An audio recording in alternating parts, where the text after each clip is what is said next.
20 degrees is a bit low, don't you think? That's what she said. That's what she actually said.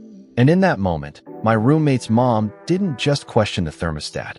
She lit the fuse on a full-blown explosion of rage that would later make me question whether I'd accidentally walked into a cult meeting instead of a shared townhouse. Welcome to mindsnap. Now, let me set the scene for you because this is one of those stories where the more you unpack it, the more your brain short-circuits. Picture this, a 20-something guy, me, and his 20-something female roommate sharing a townhouse. We'd agreed on a cozy 20 degrees Celsius for the AC, because, comfort is a thing people actually discuss in relationships. One summer afternoon, I'm minding my own business, probably eating cereal straight from the box like a responsible adult, when roommate's mom shows up. She swings by to drop off or pick up something. Standard parental drop-in, no big deal. Then she happens to walk past the AC control on the wall and casually drops, asterisk, 20 is a bit low, don't you think? Asterisk.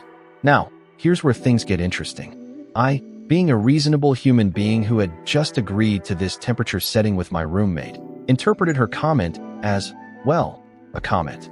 An observation. Maybe she runs hotter than we do. Maybe she's just used to blasting the AC like it's the Arctic tundra. So I shrugged it off and said something along the lines of, asterisk, we seem to be comfortable with that setting. Asterisk, end of story. Literally. She left. I went back to my cereal. Life moved on. Or so I thought. Because when my roommate got home from work, oh, she was pissed.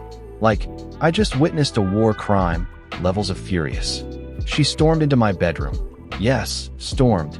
Knocked aggressively on my door like she was the SWAT team breaching a meth lab, and unleashed a tirade that I will never, ever unhear. Asterisk, when my mom gives us advice, you listen to her. She's a homeowner. She's got experience. She knows what she's talking about. Asterisk. Okay, pause. Let's just pause right here because my brain is still trying to catch up. I blinked. I stared. I may have even dropped my cereal bowl. Because in what universe did my response? Asterisk. We seem to be comfortable with that setting, asterisk. Translate to I dismiss your mom's authority and her right to exist. This wasn't a hostage situation. This wasn't a coup. This was a thermostat. But no, according to my roommate, I had just committed the ultimate sin. I had dismissed her mother's advice. And not just any advice, asterisk advice from a homeowner star. As if I had spat on her mother's grave and then set it on fire while yelling, asterisk, your opinion is invalid. Asterisk. I was flabbergasted. I tried to explain. I said, asterisk, I didn't think she was giving advice. I thought she was just making an observation. Asterisk, but my roommate was having none of it. She doubled down. She said you were incredibly dismissive, she insisted. Asterisk, she felt like you didn't care what she had to say. Asterisk. And that's when the pieces started clicking into place for me. Years later, when I was diagnosed with autism. Because suddenly, it all made sense. Not that my roommate's mom was wrong. Though, let's be real, 20 degrees is not low unless you're a penguin in a sauna. But that the way she communicated her advice was so vague, so passive-aggressive, that it could be interpreted a dozen different ways. And I, being someone who takes things literally, took it at face value. Asterisk. Oh, you think it's cold? We like it this way. Asterisk, end of discussion. But to her, it wasn't a discussion. It was a challenge, a disrespect, a betrayal of her mother's wisdom. And that, my friends, is where the real drama begins. Now, let's talk about power dynamics because this story isn't just about a thermostat, it's about authority. And authority, as we all know, is a slippery, dangerous thing. See, my roommate's parents had helped her buy the house. They weren't landlords. They weren't even presented as authority figures in our living arrangement. But in her mind, they were. And when her mom gave advice, it wasn't just advice, it was law. And I was just a renter, a guest in her house, a guy who paid rent to her.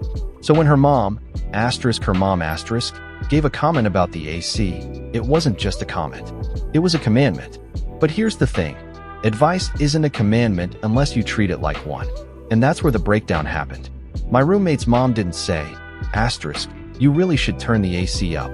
Asterisk, she didn't say, asterisk, I think 22 degrees would be more comfortable. Asterisk, she said, asterisk, 20 is a bit low, don't you think? Asterisk, that's not advice. That's a question. a suggestion, a preference. And unless someone explicitly says, "This is advice and you should follow it," then it's just an opinion, one that you're free to ignore. But in her world, in her roommate's world, that opinion was gospel. And I had just committed the ultimate sin. I had dared to have my own opinion in response. Now, let's address the elephant in the room, autism. Because when I was diagnosed years later, it put this entire interaction into a whole new light. Suddenly, I understood why I had taken the comment at face value. Suddenly, I understood why I had responded with a simple, factual statement instead of performing the emotional labor of validating someone's advice that wasn't even given as advice. See, for many autistic people, communication is literal.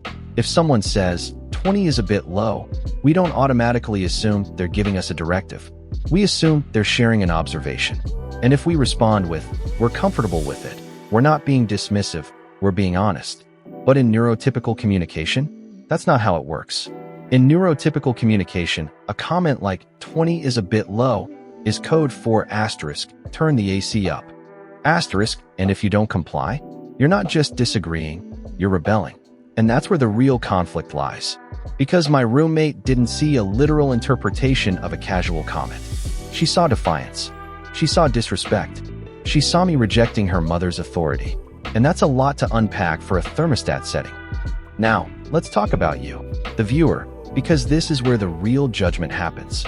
Was I the asshole for not recognizing that her mom's comment was actually advice in disguise? Or was my roommate the asshole for expecting me to read her mind and treat her mom like a landlord instead of just her mom? Let's break it down. Was I the asshole? I took a casual comment at face value. I didn't assume it was advice. I responded honestly based on our agreed-upon temperature setting. I didn't mean to dismiss anyone. I just didn't read the room, literally. Was my roommate the asshole? She expected me to magically know that her mom's comment was a directive. She treated a suggestion as a commandment.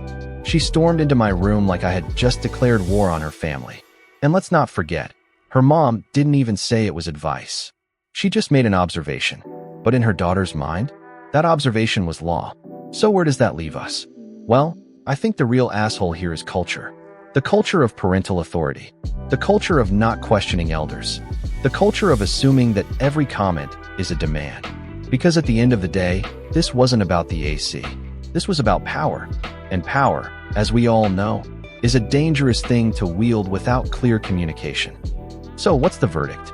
Was I the asshole for not recognizing that her mom's comment was actually advice? Or was my roommate the asshole for expecting me to mind read her family's unspoken rules? Drop your verdict below. Was this person right or wrong?